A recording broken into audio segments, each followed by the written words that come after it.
η ξαδέρφη μου που ήρθε, στην αρχή τους κοίταζε καλά,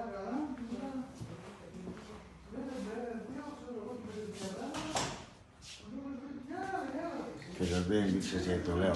Πρώτα θα πάρω κάτι παραπάνω και δεύτερον δεν θα τους κυνηγάω καθημερινά από το ενίκιο.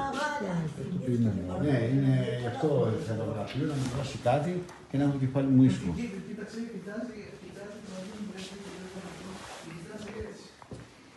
Και μετά να δουλέψει στο μυαλό και τον ξέρει, το θυμάται.